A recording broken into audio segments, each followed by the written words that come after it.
নমস্কার বন্ধুরা, দীঘা ব্লগে তোমাদের সকলকে স্বাগত। চান করতে এসেছিলাম, বাট জোয়ার এখন নামতে পারিনি, তো পাড়ে বসে বসেই ভিডিও নিয়ে নিলাম। কি আর করা যাবে, স্নান তো হলো না জোয়ারের জন্য, তাই সমুদ্রের দৃশ্যগুলোই উপভোগ করি। এরপর ভিজিট হবে দীঘার জগন্নাথ মন্দির, জগন্নাথ দেব মহাপ্রভুর মন্দির। আজকে হলো না, তো আমরা হোটেলেই স্নান করে এখন লাঞ্চ আমাদের কমপ্লিট। তো এবার আমরা দীঘার জগন্নাথ ধাম দর্শনে বেরিয়ে পড়ব। অবশেষে আমরা পৌঁছে গেছি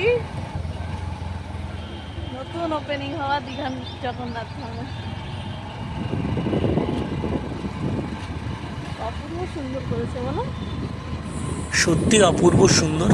আমরা প্রত্যেকটা জায়গা ঘুরে দেখেছি এবং প্রত্যেকটা দুয়ার খুব সুন্দরভাবে সাজানো রয়েছে।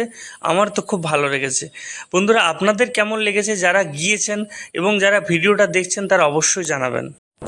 পুরীর শ্রীক্ষেত্র যেটা জগন্নাথ মন্দির, সেটা ছোটোবেলায় একবার গিয়েছিলাম, তবে খুবই ছোট, সেটা স্মৃতিতে নেই। তাই এটা তো একবারে নতুন একদম ওপেনিং হয়েছে, এইটা দর্শনের জন্য কিন্তু আমরা খুবই উৎসাহিত ছিলাম। তো এক রাশ এক্সাইটমেন্ট নিয়ে আমরা অনেক চেকিংয়ের পর আমরা প্রবেশ করলাম। অনেক সিকিউরিটি চেকিংয়ের মধ্য দিয়ে আমরা ঢুকতে এখানে পেরেছি। প্রবেশ করলাম। তো প্রথমে জুতো রাখার জায়গা বাইরে আছে, জুতো রাখার পর ডালি কেউ তারপর, নিতে পারে, হ্যাঁ, পুজোর ডালি কেউ নিতে পারেন। আর এখানে কোনো ব্লুটুথ, সেলফি স্টিক এসব বা ব্যবহার করা সিগারেট, যাবে না। লাইটার এগুলো নেওয়া যাবে না, এগুলো বাইরে রেখে আসতে হবে। সেই সঙ্গে আপনার কাছে যে ব্যাগগুলো আছে সেই ব্যাগগুলোরও চেকিং হচ্ছে মেটাল ডিটেক্টরের সাহায্যে। তারপর আমরা প্রবেশ করতে পেরেছি। এই প্রথমবার আমাদের দর্শন। শুনেছি 4খানা দুয়ার আছে, কি কি দুয়ার আছে আমরা ঘুরে দেখব। অনেকটা এরিয়া জুড়ে, অনেকটা বড় জায়গা জুড়ে এই মন্দিরটি অবস্থান হয়েছে এবং সম্মুখে রয়েছে সিংহদুয়ার এবং মন্দিরের ঠিক দক্ষিণ দিকে রয়েছে অশ্বদুয়ার, উত্তরে রয়েছে হস্তিদুয়ার এবং একদম পশ্চিমে রয়েছে ব্যাঘ্রদুয়ার। মন্দিরের প্রত্যেকটা দেওয়াল এবং ভেতরের যে পরিকাঠামো রয়েছে খুবই সুন্দরভাবে সাজানো ছিল।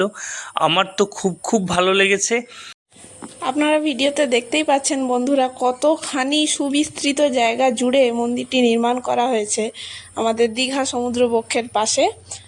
তো এই যে মন্দিরটা পুরোপুরি ঘুরে দেখতে কিন্তু আপনাদের হাতে যথেষ্ট সময় নিয়ে বেরোতে হবে। মূল গর্ভগৃহে প্রবেশ করার আগে অনেকগুলো দুয়ার পড়বে, তারপরেই আমরা মূল গর্ভগৃহে প্রবেশ করতে পারবো, যেখানে স্বয়ং প্রভু জগন্নাথ, বলভদ্র এবং সুভদ্রা বিরাজ করছেন। তো দেখতে পাচ্ছেন বন্ধুরা, আমরা এরই মধ্যে কিন্তু প্রথম দ্বার পেরিয়ে দ্বিতীয় দ্বারে প্রবেশ করেছি, যেখানে ঢুকতেই দুই সাইডে দুটো সুন্দর পদ্মকুণ্ড আমরা দেখতে পেলাম, যে খুব সুন্দর জলের মধ্যে পদ্ম ফুটে রয়েছে, যেটা দেখতে সত্যি অপূর্ব, এত মনোমুগ্ধকর লাগছে যে এই নির্মল পরিবেশে আমরা নিজেরাই হারিয়ে যাচ্ছিলাম। আর এসে এখানে আমাদের অদ্ভুতভাবে এক বাউল শিল্পীর সঙ্গে দেখা হয়ে গেল। চলুন তার গান শুনে নিই। তুমি বনমালী, তুমি সত্য সনাতন, নিত্য নিরঞ্জন, সত্য সনাতন, নিত্য নিরঞ্জন, অন্তিমে দিও শ্রীচরণ জগন্নাথ, তুমি পরম ঈশ্বর,